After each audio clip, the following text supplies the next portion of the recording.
అందరికీ శుభాభినందనండి. మే నెలలో కర్కాటక రాశి వారి ఫలితాలేంటో చూద్దాం.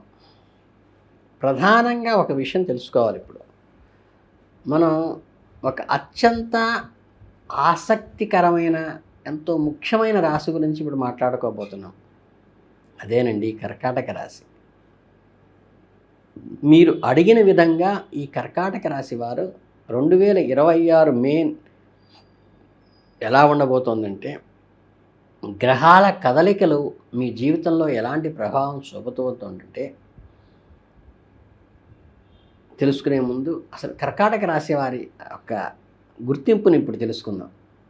వీళ్ళకి ఏంటంటే సున్నితమైన మనస్తత్వం ఉంటుంది, మంచి పట్టుదల ఉంటుంది. జ్యోతిష శాస్త్ర ప్రకారం పునర్వసు నక్షత్రంలో 4వ పాదం అనగా హి అనే అక్షరంతో కానీ, అలాగే పుష్యమి నక్షత్రంలో 1, 2, 3, 4 పాదాలు అంటే హూ, హే, హో, డా అనే అక్షరాలతో మొదలైన వారు కానీ, ఇంకా ఆశ్లేష నక్షత్రంలోని 1, 2, 3, 4 పాదాలు అనగా డి, డు, డే, డో అనే అక్షరాలతో పేర్లు మొదలయ్యేవారు కానీ వీళ్ళంతా కర్కాటక రాశి కిందకి వస్తారు. మీ పేరు మొదటి అక్షరంలో ఈ అక్షరాలు ఒకటైతే అంటే ఏంటంటే మీ నక్షత్రాన్ని బట్టి మీ పేరు పెట్టుకున్నట్లయితే మళ్ళీ ఈ అక్షరాలతో ఉన్న పేర్లు కన వాళ్ళందరూ కూడా కర్కాటక రాశికి సంబంధం ఉంటుంది. అసలు విషయానికి వస్తే ఏంటంటే కర్కాటక రాశి వారికి పరిస్థితులు ఎలా ఉండబోతున్నాయి, ఈ నెలలో గ్రహాలు మీకు ఎలాంటి ఫలితాలు ఇవ్వబోతున్నాయి అనేది ఇప్పుడు ఎంతో ఉత్కంఠభరితంగా తెలుసుకుందాం. మే నెలంతా కూడా మీరు ఒక మంత్రంలాగా గుర్తుంచుకోవాల్సిన ఒకే ఒక్క మాట, ఎందుకైనా మంచిది అని ఆలోచించాలి. అంటే ఏం జరిగినా మన మంచికే అనేటువంటి సిద్ధాంతాన్ని పూర్తిగా నమ్మాలి. ఏ చిన్న నిర్ణయం తీసుకున్నా, ఏ పని మొదలెట్టినా తొందరపడకుండా 1కి 2 సార్లు ఇది నాకు మంచిదేనా అని ఆలోచించి అడుగు ముందుకు వేయటం మే నెలలో మీకు శ్రీరామ రక్ష. మీరు అనుకున్న కార్యాలను, పనులు ఎంతో పట్టుదలతో సాధిస్తారు అనడంలో ఎలాంటి సందేహం లేదు. మీలోని ముందు పట్టుదల ఏదైతే ఉందో ఈ నెలలో మిమ్మల్ని అదే ముందుకు నడిపిస్తుంది. ఈ నెలలో మీకు వచ్చే ఫలితాలు మరీ అద్భుతంగా ఉంటాయని చెప్పలేము, అలాగని మరీ తీసి పారేయాల్సిన విషయము కాదు. కేవలం సామాన్య ఫలితాలు పొందుతారు. అంటే ఒక రకమైన మంచి పాస్ మార్క్స్ వచ్చే రిజల్ట్స్ ఉంటాయి. అంటే అడక్వేట్గా ఉంటుంది. పనులు చేసే క్రమంలో కొన్ని చిక్కులు, అడ్డంకులు మీకు తప్పకుండా ఎదురవుతాయి. వాటన్నిటినీ మీరు ఒక అపారమైన తెలివితేటలతో దాటుకుంటూ వెళ్ళాలి. మే నెలలో మీ జేబుకు గట్టిగా చిల్లు పడేటువంటిది ఖాయం. ఎందుకంటే ధన వ్యయం కొంచెం విపరీతంగా అవుతుంది. ఖర్చులు మీ కంట్రోల్ దాటి వెళ్ళినయ్యా, అనవసరంగా ఇది ఖర్చు పెడుతున్నామా అనే ఆలోచన స్ఫురించే విధంగా ఖర్చులు ఉంటాయి. ఇక దూర ప్రయాణాలు చేసే ఆలోచన ఉంటే మాత్రం అత్యంత జాగ్రత్తగా ఉండండి. పనుల ఒత్తిడి వలన, మరే ఇతర కారణాల వలన రకరకాలుగా చోట రకరకాల అంటే టైమ్లీ భోజనం చేయకపోవటము ఒక ఇబ్బంది కలిగిస్తుంది. శరీరాన్ని ఏమాత్రం అది మంచి పద్ధతి కాదు. టైమ్లీ మీల్స్ అవసరం.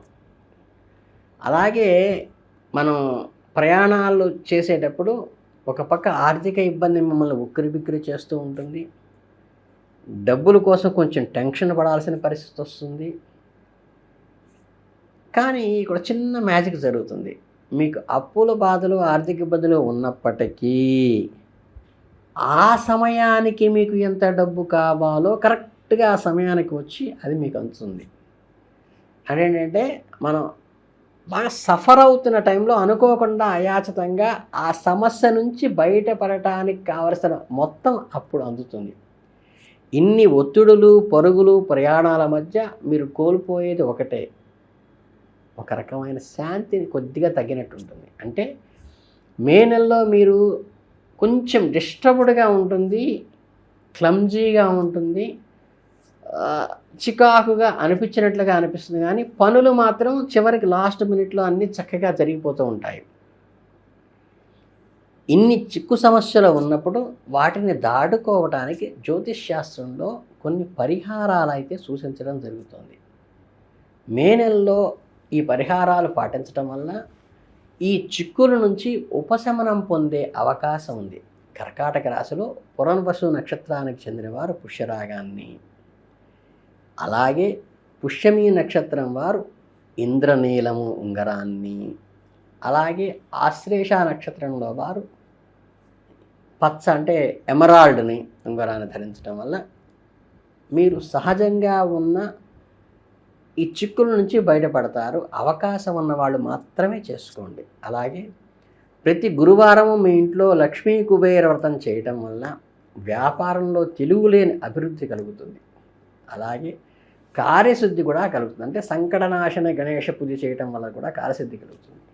ఇక ఆర్థిక ఇబ్బందులకి లక్ష్మీదేవుని కుంకుమార్చన చేయటము, ఎర్రని పూలతో పూజించటము, ఎర్రని రవిగుడ్డ గాజులను అమ్మవారికి మీ దగ్గరలో ఉన్న ఇలవేలిపోయిన గ్రామదేవతకి సమర్పించటము, శుక్రవారం నాడు అమ్మవారి గుడి దర్శనం చేసుకోవటము, ముత్తైదులకు పసుపు కుంకుమ చీరలు వితరణ చేయటము, ఇటువంటి చిన్న చిన్న పరిహారాలు చేస్తే మీకు ఈ సమస్యలు చాలా వరకు తొలగిపోతాయి. సూర్య భగవానుకి చక్కగా అర్ఘ్యం వదలటం వల్ల కూడా అనారోగ్య సమస్యలు ఏమన్నా ఉంటే తొలగిపోతాయి. అలాగే ఉత్తరాయణ పూలతో అర్చన చేయటము, శ్వేతార్ఘ్యం అంటే తెల్ల జిల్లేడుతో పూజ చేయటము, గోధుమ పిండితో చేసిన పదార్థాలను పేదలకు దానం చేయటం వల్ల కూడా సూర్యానుగ్రహం కలుగుతుంది. అట్లాగే మంగళవారాలు ఆంజనేయ స్వామికి ప్రదక్షిణ చేయటం వల్ల కూడా ఈ గ్రహ బాధలు కానీ ఈ చికాకులు కానీ పూర్తిగా తొలగిపోతాయి. అప్పాలు చక్కగా నివేదన కానీ మాల ఈయటం కానీ చేయొచ్చు. అలాగే మీకు శివారాధన చేసే అవకాశం ఉంటే చక్కగా సోమవారాల శివదర్శనం కానీ లేదా శ్రీశైల మహాక్షేత్ర దర్శనం అంటే అవకాశం ఉన్నవాళ్ళు చేసుకుంటే మంచిది. సోమవారాలు శివాలయానికి వెళ్ళి అభిషేకం చేయించుకోవటం కానీ అర్చన చేయించుకోవడం ద్వారా కూడా మీకు చాలా వరకు కలిసి వస్తుంది. మీకు వీలైతే చక్కగా మీరే తీసుకెళ్ళి మారేడు దళాలను తీసుకెళ్ళి చక్కగా శుభ్రంగా నీళ్లు తీసుకెళ్ళి స్వయంగా నీళ్లు పోసి ఒక విభూది పెట్టి అర్చన చేసుకోవటం మంచిది. మీరు శారీరక మానసిక కష్టాలతో సతమవుతున్నప్పుడు కానీ ఈ రాహుకాల దీపం పెట్టడము, లేకపోతే రాహుకేతువులకి గరికతోనూ దర్భలతోనూ పూజ చేయటము, ఉలవలు గోమాతకి కొద్దిగా గోమాతకి పెట్టే ప్రతిసారి చెప్తాను, కేశం గోళికాయ అంత పెట్టి గ్రహ దోషానికి మిగతాది గ్రాసం మాత్రమే ఒక కట్ట ఇవ్వండి. అలాగే ఇటువంటివన్నీ చేయటం వల్ల ఆ పరమశివునికి పంచామృతాల్లో అభిషేకం చేయటం వల్ల గోమాతకి ఈ ఉలవల అలచందలు పెట్టడం వల్ల కానీ, అలాగే శుక్రవారం అమ్మవారికి గాజులు పూలు ఇవ్వటం వల్ల కానీ వీటన్నిటి వల్ల కూడా ఈ కర్కాటక రాశి వారికి ఈ నెలలో ఉండేటువంటి సమస్యలు చాలా వరకు పరిష్కారం అంటే నలిఫై అయిపోతాయి. సమస్యలన్నీ ఏంటంటే అలా తెర తీసినట్టుగా దారి వస్తుంది. అంటే కృష్ణ పరమాత్మనే వాళ్ళ నాన్నగారు నది దాటించాలంటే సముద్రం ఎండిపోలేదు, దారి వచ్చింది మధ్యలో. అలా దారి కనిపిస్తుంది మనం వెళ్ళటానికి. ఆ సమయానికి డబ్బు చేతికి అందుతుంది. ఆర్థికంగా పెద్ద భయపడాల్సిన పని ఉండదు. మీ ఆరోగ్యానికి సక్రమంగా ఈ పరిహారాలు ఉపయోగపడతాయి. అలాగే ఈ పరిహారాల వల్ల ఒక రకమైన భక్తి శ్రద్ధలు తెలియకుండా ఏంటంటే గ్రహారాధన చేసినప్పుడు కూడా లోపల భక్తి ఇనుమడిస్తుంది. దానివల్ల దైవానుగ్రహం కలుగుతుంది. ఎప్పుడైతే దైవానుగ్రహం చూపు మన మీద పడుతుందో అంటే మన చూపు దేవుని మీద పడినప్పుడు ఆటోమేటిక్గా దేవుని మించి చూపు మన మీద పడుతుంది. కాబట్టి అసలు భవిష్యత్తు బ్రహ్మాండంగా ఉంటుంది. కనుక ఈ చిన్న చిన్న పరిష్కారాలు చేసుకుని ఆయురారోగ్య ఐశ్వర్యాలతో ఈ నెల తొలతోగాల మనస్ఫూర్తిగా కోరుకుంటూ ఆల్ ది బెస్ట్ చెప్తూ కర్కాటక రాశి వారికి శుభాభినందనలు.